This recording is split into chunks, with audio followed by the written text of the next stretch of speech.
everybody. Welcome to Culture Kitchen. Yeah, my name is Simon Schechter. I'm the host of the show. I'm also the Intercultural Program Coordinator in the International Department at VIU. The show usually features a student cooking, showing us how to make one of their favorite dishes or snacks. The students are too busy today in this smoky day in Nanaimo, BC. So I'm going to make something. Got some music there from a Montreal-based artist, Bougat. All right, so I'm going to be making nachos. That's made with tortilla chips, corn tortilla chips, which then has cheese on top and various toppings. When it's all put together, you put it in the oven, and it's pretty delicious. I know it's kind of hard times out there. First, for many months, we can't gather. And now if you're in the Nanaimo area or west coast of the US or Canada, especially southern west coast of Canada, the air quality is super poor. So first it was gathering, getting together in classes, and now even the air is a problem. So we got to do something to cheer ourselves up. So I'm making nachos. It's a feel-good food for me, something I grew up making. It's good times. Like if you're at home, even if you're by yourself, you're making nachos. It's good times. Like, just look at this platter. Yeah, and I got to use the fresh produce from my garden. Got fresh tomatoes, fresh onion, and a few other goodies that I picked up at the grocery store. So, Culture Kitchen Nacho Edition with VIU Simon. Let's get to it. So you see my my toppings here. I've got jalapenos. I've got tomato chopped up. I have onion chopped up. And I have a few nopalitos. Nopalitos are actually cactus tenders. Something that's people probably don't really put on their nachos much, but I've got some left over, so I'm going to throw them on. But yeah, that's a nice one. Here's the package of the jalapenos. Of course, you can get fresh ones locally. They do grow in Nanaimo as well. And the chips, the foundation. So foundational to nachos, if you're making chips with all these toppings, it has to be a corn tortilla.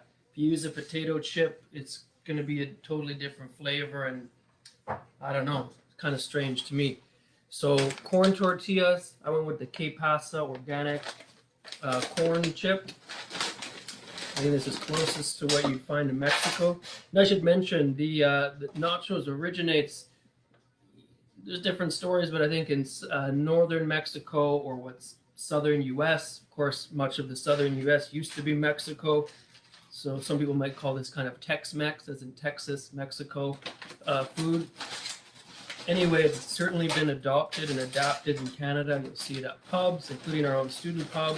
It's available as a nice appetizer to share amongst friends. So I'm just piling the chips on a cookie sheet, like an oven pan. And the key to good nacho making, well, one of the keys is to layer. So I'm making my first layer of chips, spreading them out, but not piling them on too deep, because you want each layer to have a good coating of cheese and the other toppings before you put them in the oven. So again, these are the chips I use, corn tortilla chips. Tortillas, if you're having them fresh, it's a round thing. Usually even just this small in Mexico or in Canada, you'll see a lot of the big flour tortillas. We're talking about the small corn ones. If you're going to make chips the way they do in Mexico, you just fry up some of those corn tortillas and chop them up into triangles. But here we just, or there, but here for sure we just buy the package of chips. Okay, so layer of chips is there. First step in the nachos. Actually, I already preheated the oven to 300. So that was another step. I'm going to put the cheese on. I'm going to sprinkle some cheese. This is grated cheese. So you do require tools to do this unless you buy pre-shredded, which is an option at the stores here. So that's my grater, handheld grater. You can grate directly on to your chips. That's one way to do it. Or you could do it in advance, put it in a bowl, and then sprinkle. This works pretty well. Makes a little bit of a mess, but all good. Yeah. Here we go. That's layer one as far as the cheese goes. But remember, I'm souping it up. Some people will do just chips and cheese, but I'm making it more elaborate, the way you'd get it in a pub, I think, to some degree. It has various things on it. So I've got my dish of goodies here. Sprinkle on some onion.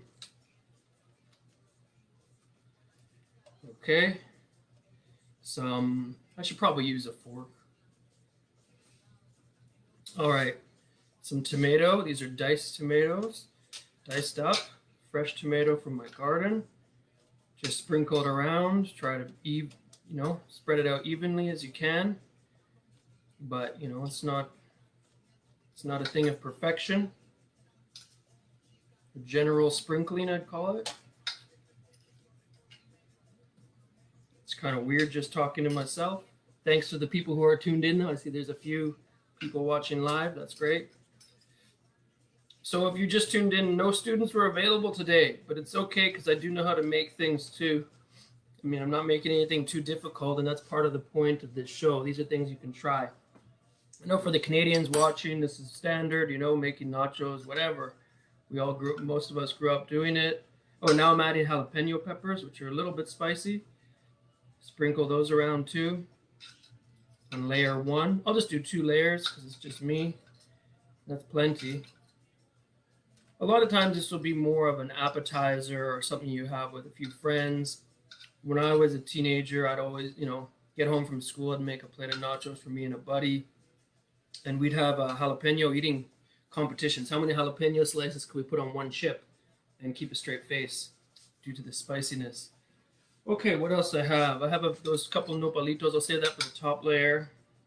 Again, nopalitos are cactus tenders. Is that all I have?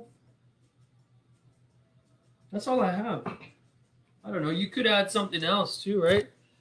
Some people will add sprinkled ground beef, pre-cooked ground beef, as in you cook it yourself and then sprinkle it on. Or you could do ground turkey, ground chicken, anything like that. Sprinkle it on, then you have more protein. I know what I wanted. I knew there's something missing. Kale.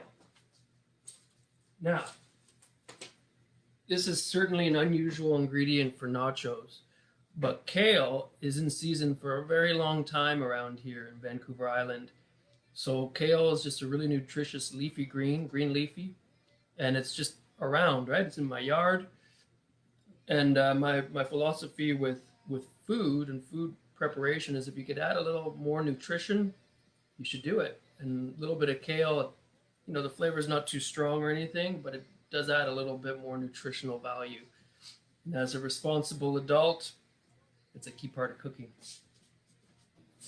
Wash it up, rinse off the aphids. Got to check for aphids, that's one thing. Very common in the gardens around here, little bugs on the thing, but this one's clear. So I'm just gonna break it up with my hands here, doing an alternative thing. Anytime you add kale to something around here, you could say, oh, we've made it a West Coast. So maybe this is West Coast nachos with the addition of the kale. There we go. And now we are ready for layer 2. I'm not quite looking forward to this. Now, as I said, this isn't typically eaten as a meal, but as I say with cooking and food, there are no rules. And if you're a student at VIU, you are probably a legal adult able to make that call.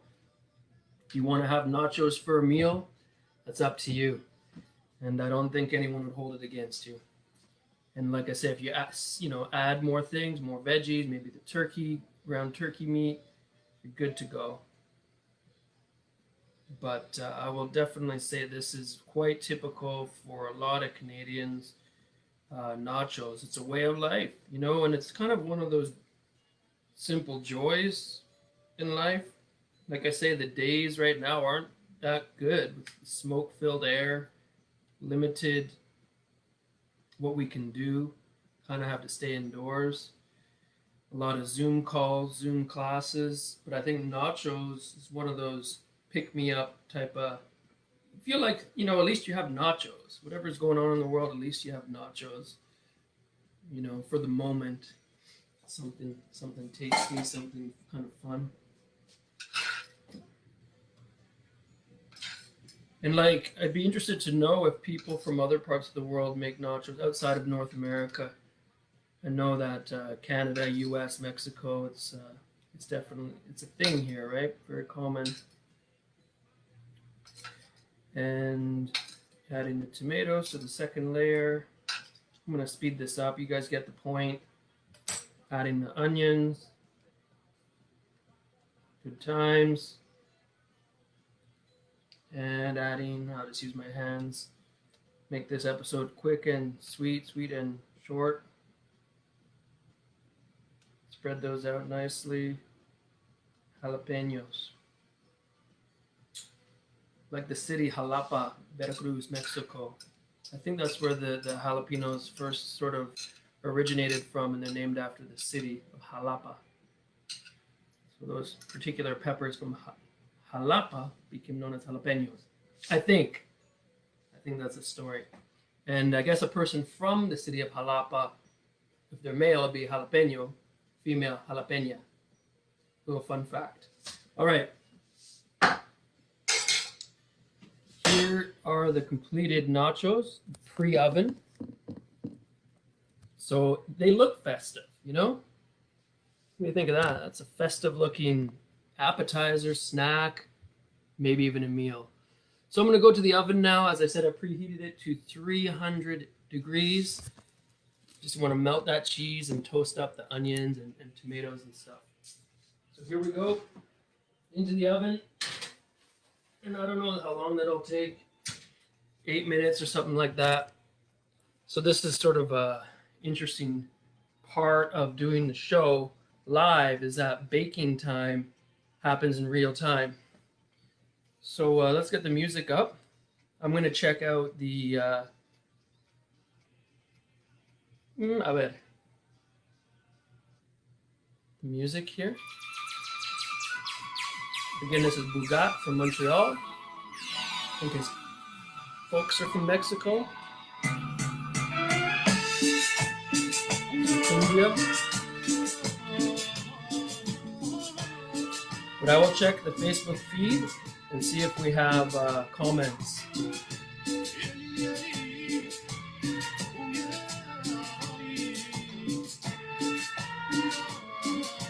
You're just tuning in, this is Culture Kitchen. The nachos, my featured food today, are in the oven, cheese melting.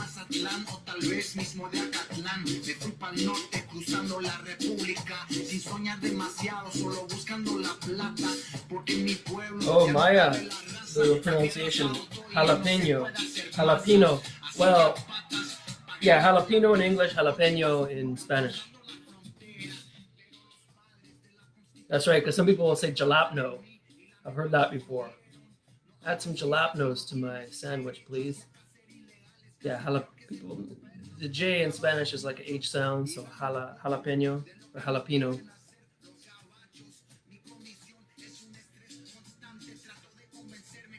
What else do we have here? Oh, Ashwin, hello. Nice. He did one of the first episodes. Oh, got some props for the music. Right on. Nachi watching as well. Great, a few people there. Well, thanks for tuning in. Culture Kitchen. This is like a crazy improvisational moment here as the nachos bake. So interaction would be helpful. But let's see, what can I talk about? Well, if you're a new student, welcome. Welcome to VIU, whether you're here in Nanaimo or you're just joining your courses virtually from wherever you are in the world. Glad that you've joined our university community, and we really hope we can open up campus and have you on site. You know, hopefully that happens soon, but we just don't know. What else? Cultural Connections team, we're looking into being able to provide some hikes here where we would meet students possibly at a hike and just go in a small group, socially distanced or physically distanced. But all that is sort of in the works and to be determined if it's permitted or not. For the coming weeks on Culture Kitchen, I do have some students lined up. I know next week is supposed to be Adri from El Salvador. And then the week after that, there's supposed to be some other students from a student group that are going to maybe do something together. I think some of them are in the same bubble. So that's coming up. Today's episode is just me making nachos. For anyone out there watching now, did you grow up making nachos? Is nachos something completely different for you? I know for many international students, if you're not from Mexico or US, maybe it's quite different. But very tasty and quite simple to make. Just checking here. All right. Yeah, so a few people, Culture Kitchen. Every Tuesday we go live. Just here on the VIU Cultural Connections Facebook page. The idea is that students will share a recipe step by step. Usually sticking to things that are a bit simpler because we want people to try the recipes themselves. Yeah, so it's been going on basically since the pandemic broke. And previously this event was on campus and it's called Culture Couch. We would gather in the student lobby of building 255 and there'd be different students each week presenting on usually about their country, their home country. They'd also facilitate a little bit of maybe like a dance lesson or very basic language lesson or a game. And then they would have a small budget we would provide for them so they could prepare some typical foods or snack foods from their country. And then they'd set up, have it set up on a table so people can have a sample. That was very nice, very successful program. And looking back at pictures, it's kind of weird. I mean, it's nostalgic, but to see we always tried to pack those events, and they often were in the last year. Not always, but we had some really big ones, like 90 people was the biggest. But for a while, we would have consistently 50 or 60 people in that lobby each Tuesday. And the smaller ones are more like 20, 30 people. And magically, when the food was being served, the numbers would swell. So those students somehow, I don't know what was going on, there's communication over social media, but when the food was served, a whole bunch more students would just show up and be in the line. Okay, question. What am I making? Making nachos, which are corn tortilla chips, topped with grated cheese. So I selected a marble cheese, so cheddar mozzarella mix, shredded up the grater, spread over the nacho chips, and I also have toppings that I put on them. You can't really see.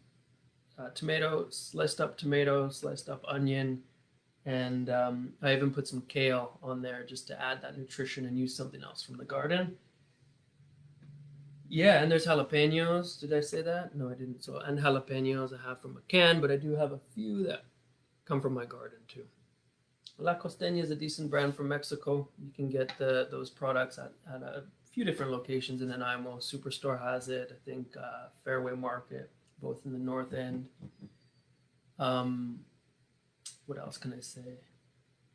So, salsa. Most people will have their chips with salsa. Salsa in Canada has kind of become, people are into chunky salsa, big chunks of tomato and onion and stuff, jalapenos, however you say it. And in Mexico, in Spanish, salsa just means sauce. And I'm using more of the Mexican style of sauce, which is very watery. So this is a homemade one of my friends made with his garden peppers, ghost pepper, lime, garlic, and onion, and cumin. This is a medium hot.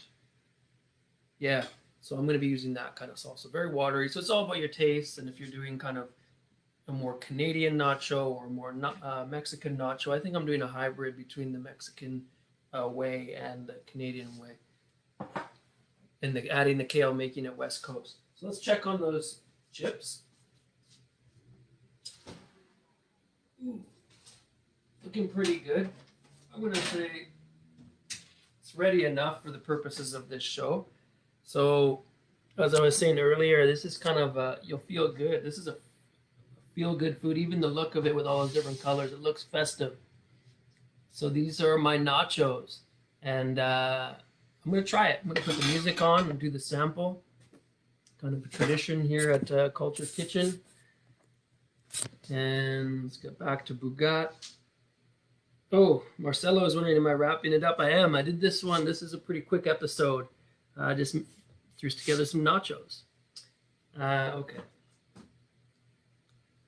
We'll get the music on.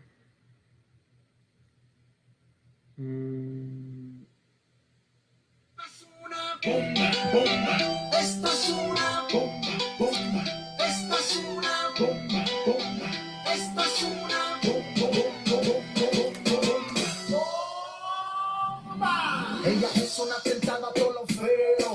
Quizás tiene defectos, pero yo no los veo. Su lenguaje corporal yo lo leo. Ella tiene la receta para el bombardeo. Deseo que baile como cobra, menea, hipnotizando la flauta. Como mueve la cadera, la preferida del harem, el califa. Dice You got some salsa on there. Tu madre debe ser terrorista porque tú eres una bomba, una bomba. Tu madre debe ser terrorista porque tú eres una bomba, una bomba. Tu madre debe ser terrorista porque tú eres una bomba, una bomba. Su cuerpo es de montaña. Here's one that has a cactus. Como sacude el pecho, ella la deshace All la carga. Yeah, it's pretty spicy. All right, that's my nachos, folks. There you have it. Culture Kitchen. I'm VIU Simon. This is the show showing you how to make nachos this week, but next week and coming weeks it will be students. If you are a VIU student, you want to show something that you cook on this show, please send me an email, simon.shackner@viu.ca, or on Facebook. I'm VIU Simon. Be happy to hear from you. So that's it, folks. I'm going to quickly have a look at the comments. One thing is, like, some people will make this a lot cheesier. You know, like I said, somewhat become a bit moderate in my older years here and didn't go too crazy with the cheese, but you could. And it is really tasty to have, like, lots of cheese on it. Okay. Let's check out the comments.